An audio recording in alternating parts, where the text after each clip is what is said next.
The following is an AZPM original production. From the radio studios of AZPM, welcome to the latest edition of The Press Room. I'm Steve Goldstein. Coming up, Project Blue takes a significant step forward, but that doesn't mean the fight over the data center is finished. Plus, Arizona joins a lawsuit over a $100,000 fee on H-1B visas. A panel of journalists joins me to discuss those and other stories next on The Press Room.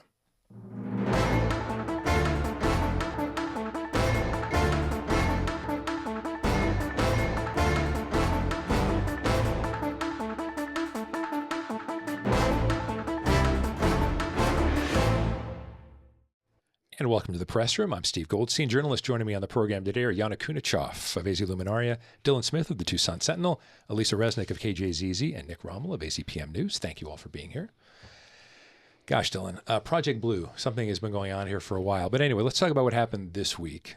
Pima County Board of Supervisors took more action, not surprising, a 3-2 vote again. But what was so significant about this latest vote and getting us closer to Christmas Eve, which Beale Infrastructure seems to be fixated on? Well, Beale, the developers of the data center, want to close the deal. They pulled the trigger a little over a month ago saying, hey, we want to actually buy this, despite the certain conditions about the city annexing and providing water and all of that. They waived those and said, we're going to buy it anyway. And according to the contract that the supervisors voted on, a little bit before this became so controversial, they have the right to do that. They can close the deal basically whenever they want, as long as they have the money. Apparently, they have the money.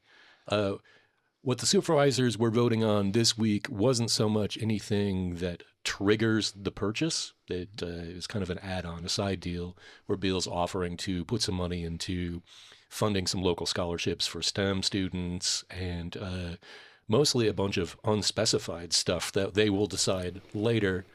And what they're touting as a commitment to use renewable energy to power the data center, although it's incredibly vague and basically unenforceable. The terms of the contract say, they would never have to pay a penalty, essentially, if they don't do what they say they're committing to do. Yeah. Yana, one of the things that stood out to me, at least in the reporting that I read, was that we've seen so much opposition to Project Blue, especially at public meetings. It almost felt like 99-1 in essence.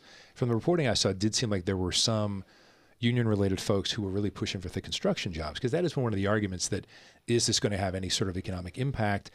Data centers don't employ that many people, but construction jobs might be different. What did you make of the different dynamic from this one? I think what we're seeing is just that labor comes out in force, and I think that's what we saw here. I think that's also, to me, doesn't change the level of concern around it, because the no desert data center folks have been almost at every meeting now for months and months. But I think as this moves closer, I think the jobs that will come from this, to me, are going to be what to watch for, what the community impact will be at the start, given that we know that there's, as of now, no clear end user for this. I think that what happens around construction will, to me, show what this means for the community in the immediate term. Yeah, Alisa, what do you think? Yeah, I mean, I think it was interesting to see this latest Board of Supervisors meeting showdown. This time included those, a lot of audience members had those yellow construction vests. I mean, some folks were there to talk about other operations like mining. Sure. But, that's something we saw in these larger meetings when this deal was still before the city. So it sounds like, at least in some capacity, unions are speaking up about wanting this project since they have secured, it sounds like, some labor deals. But the questions about how this is actually going to look still remain. I think it was Andres Cano mentioned, we don't still know the main question to the answer to this question, which is, who is this for? Because Amazon has reportedly pulled out. Meta has reportedly pulled out. So at this point, it's not clear who the end user is going to be, aka who this is for. Yeah, and Supervisor Cano also was disturbed by, he related a story that happened to his grandmother. Sometimes these projects don't always work out the way they're pegged to. Nick, did you feel like the environment was any different from what you've seen from other public meetings? Interesting to me is I reported in Wisconsin before this, and there was a huge data center project just north of Milwaukee where I was reporting that for months. We were reporting on it as it was moving through the city government, and like there was some people speaking about it at public meetings, but really nothing significant. As soon as it's announced after I've left that OpenAI was the end user, it's just this wave of mobilization that, like, me looking back on there now, I'm thinking, where did this come from? Yeah. And it all came after the public process basically concluded. With Project Blue, it seems like the timing was a little better, but still there is this sense that often people feel like they only hear about these projects once it's too late, even if the press has been reporting on them before that. Well, Yana, that leads. Oh, go ahead, Don, please. Yeah. I think we see the folks in the construction trades right now especially concerned because, there's not a residential housing boom going on right now, despite the understood need that, we got to have more places for more people to live. Yeah. That's, not being invested in the same way. The Trump administration is dialing back on investments in infrastructure, public infrastructure, not spending nearly as much money as had been planned. And the future of the RTA is a little bit up in the air ahead of that March election. Put together, that's a lot of jobs. And so they see this as an opportunity to at least maintain some of those jobs. So why they show up that way is very understandable. Yeah. I think they mentioned too, I know union folks that I talked to back in the summer talked about having to travel, to Phoenix or Pinal County for these bigger jobs that do have a labor contract. So it's understandable that people want to have jobs here. Sure. I thought one other interesting thing that Supervisor Cano mentioned was just the long history that Tucson has with industry and the consequences of industry in some regards. He talked about water contamination related to TCE, which has been, a decades-long issue that Southside residents have faced. I don't remember exactly how he worded it, but, that the community shouldn't be told just trust us and nothing else, because they know already the consequences of what that can mean in the long term, and we are to this day, seeing the impacts of water contamination on particularly the south side of Tucson. For sure. Yeah, and I want to go back to Nick's point about what happened in Wisconsin. Let's talk about secrecy and how that played into this, and the advance on an NDA, at least at the Tucson City Council level. So what significance is there, and how much is this NDA advance happening because of Project Blue? Yeah, I think that Tucson has, following the anger directed at Tucson over Project Blue, has taken a number of concrete steps. Its ordinance for large water users was part of that. So the NDA policy passed at this week's City Council meeting basically makes a template for companies to sign if they want Tucson to keep data confidential. That is for 3 years initially, which is significantly longer than the county's version of an NDA document that they've also put forward since in response to Project Blue. That's only 6 months as an initial term. So I think the question of if Project Blue came now and then they signed a 3-year NDA, would some of the concerns about transparency still be happening? I think it's a fair question. But I think one thing I found really interesting thinking about Project Blue and then thinking about the Marana Immigration Detention Center conversation, the smelter in Benson, and also I was reading another Beale infrastructure project in Oklahoma.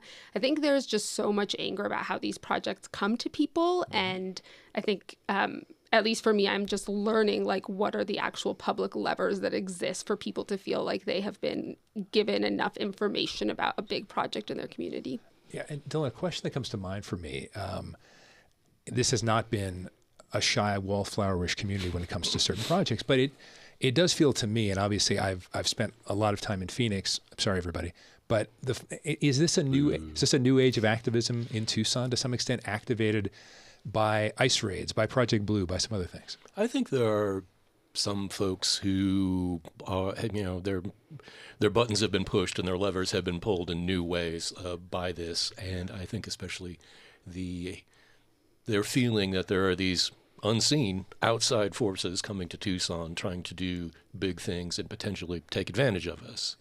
Yeah. One thing about the cities, my understanding is that before the council were to vote on anything that was covered by an NDA, they would have to, the NDA would end, so the info would be public. Yeah. And that, so that there would be some kind of time period for people to go poking through the paperwork to see, like, who are we actually helping here? Interesting.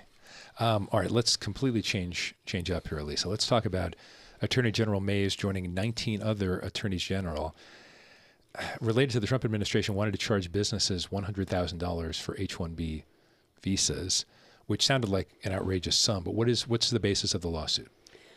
Well, essentially, the lawsuit argues that this is unconstitutional and goes against rulemaking procedures when creating a new rule.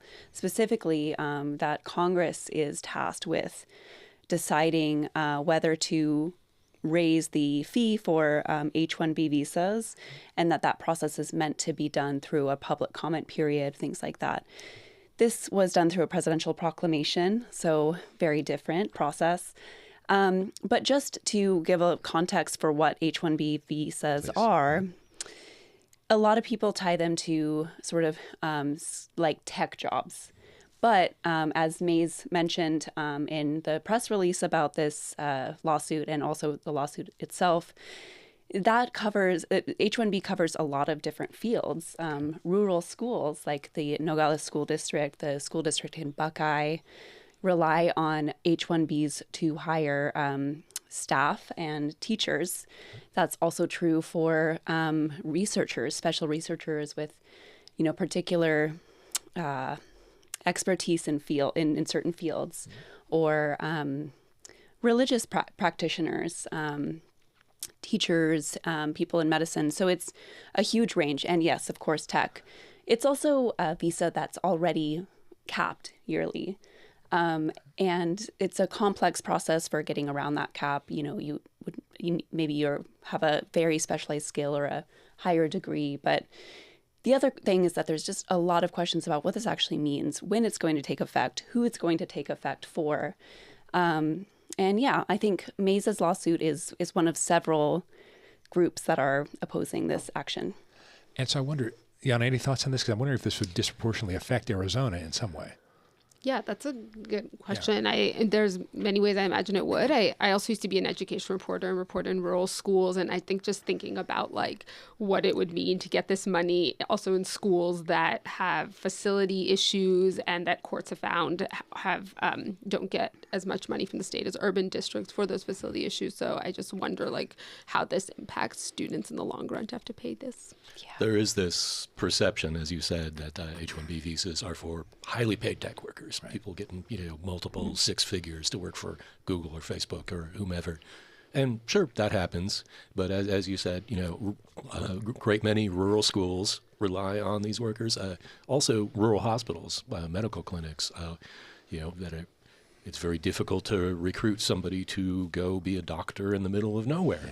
Yeah. And so we end up importing doctors to these places. What makes that point especially interesting, a political standpoint, is, unless I'm wrong about this was a divide, not rural hospitals, not rural teachers, but a divide in the MAGA world was because folks like Elon Musk were saying, wait a second, you're going to make it a lot harder for tech workers to come in. Mm-hmm. Is that something that, even if to a lot of us it's more important, rural hospitals and rural schools, is that something that could actually put a fly in the ointment on this, is more the tech worker angle, even if these other things are so important? Because maybe there are a lot of people on a certain side of the aisle who are not going to be moved as much by the rural hospital. They might be moved by this might affect business and the economy.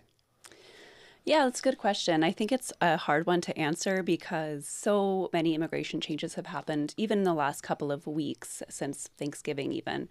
And a lot of them have been things that, have included whispers of some sort of bipartisan opposition. But it's hard to say how far that opposition actually goes and what it means in real life. I think because of the unknowns around this H-1B new fee, I think the question remains about, how much lawmakers in general are going to be speaking up about it.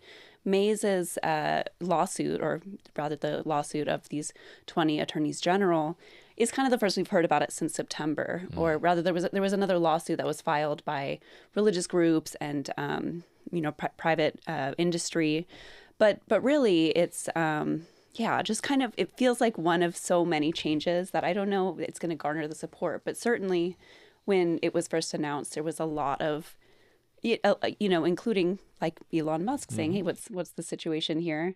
And also questions about like, oh, I remember immigration attorneys saying that they were calling their clients saying, come to the US within the next like 48 hours before this takes effect, because we don't even know if you'll be allowed to come back in. Yeah. We don't know if this applies to current H-1B visa holders, people who are still in the process. We have no idea what it's going to look like. So come back if you want to make sure that you get to the US. So that was over a weekend, essentially. Yeah.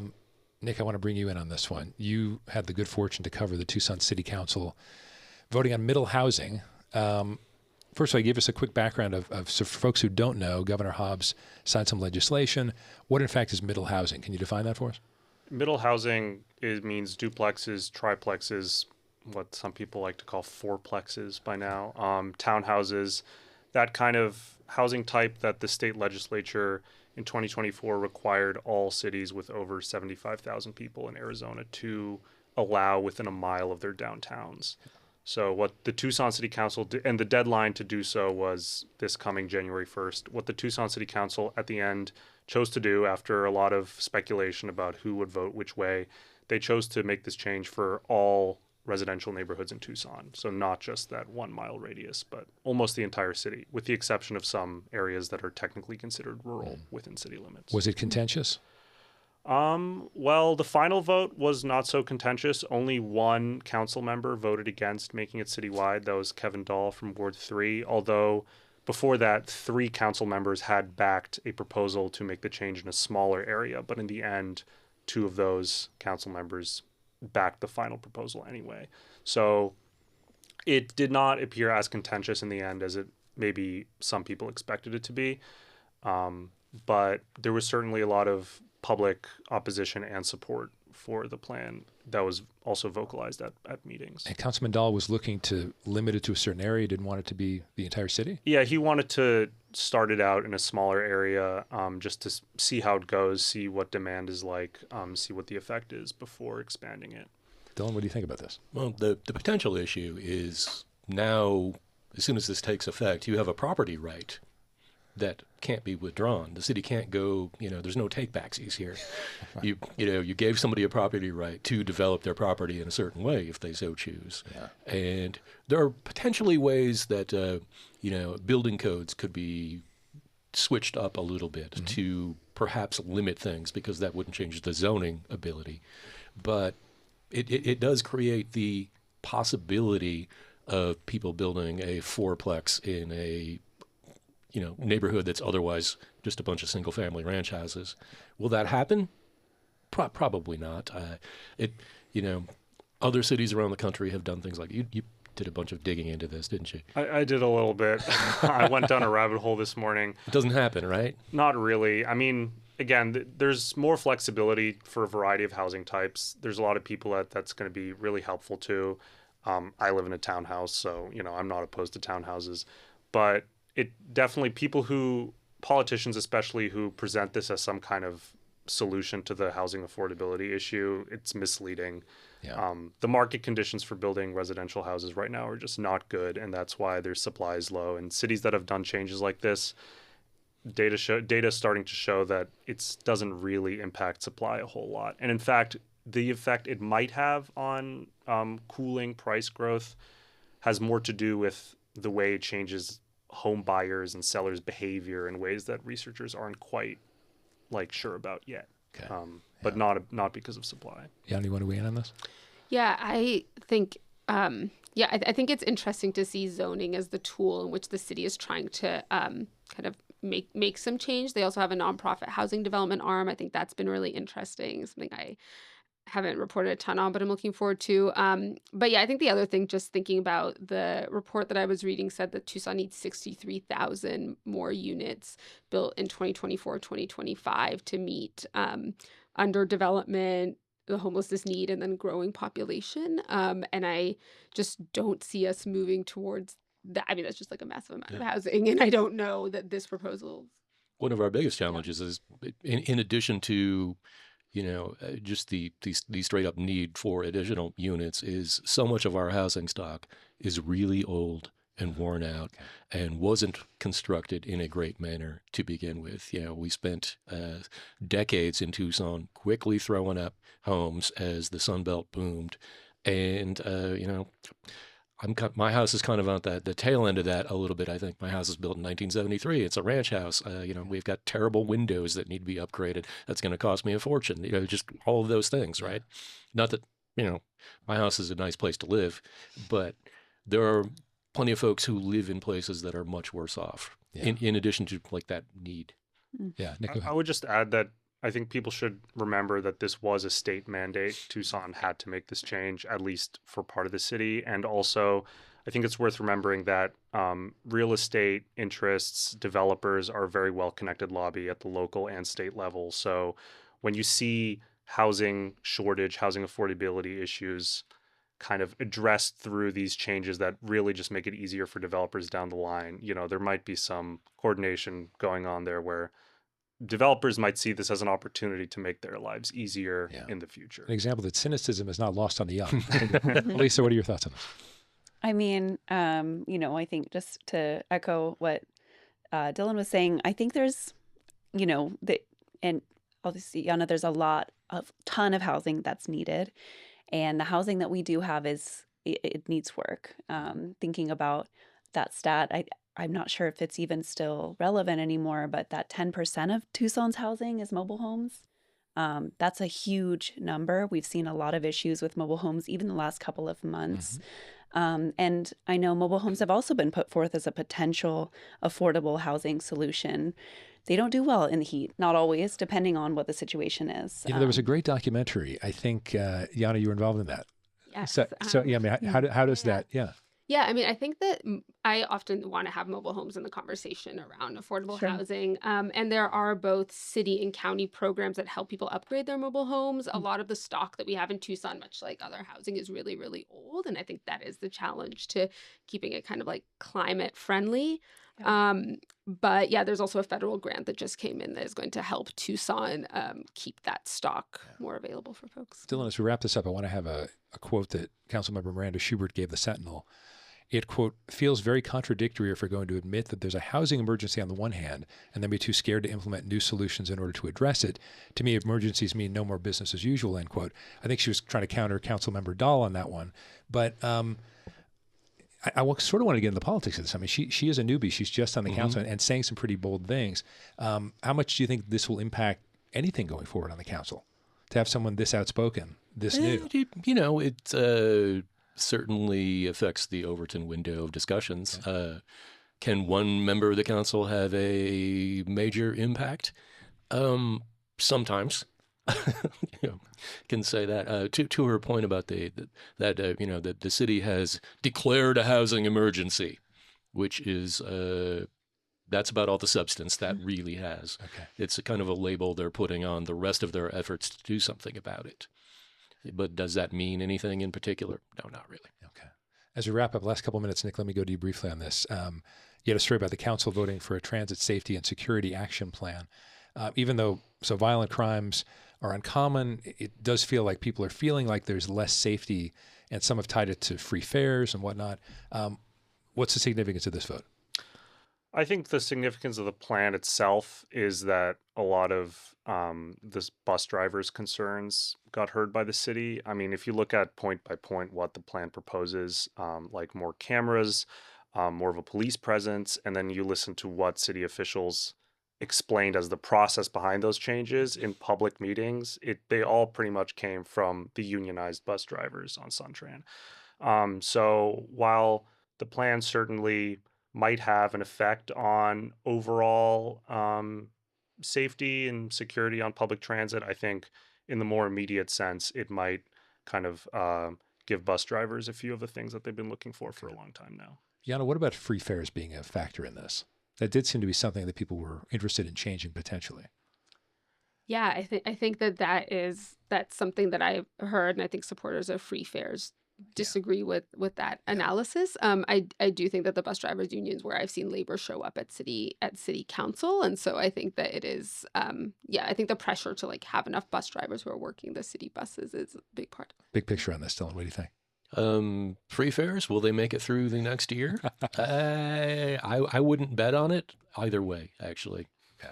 Well, significant. I think that's very much up in the air. But is there going to be still activity tying it to with people feel less safe? And is there the argument to be made? Oh, more people will take this, because I think that's also the juxtaposition of people who are addicts, which is very different than someone who's committing a violent crime, and it's never the twain shall meet. Maybe, I suppose.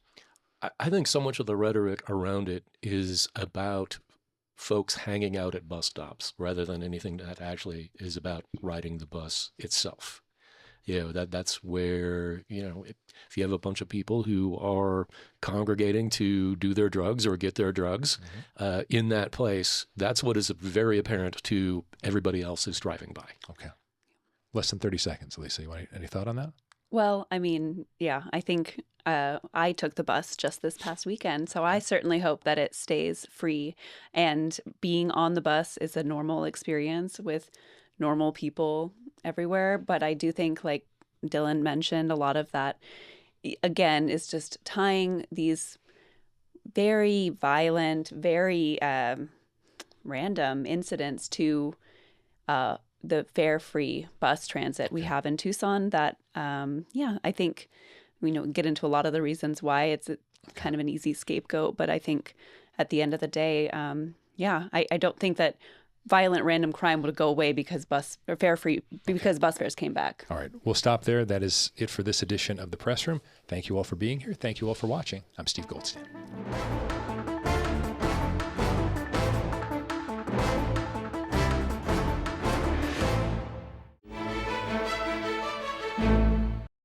Thanks for watching The Press Room here on YouTube. If you have a question about something we talked about, please leave a comment below. And for more Press Room, click right here.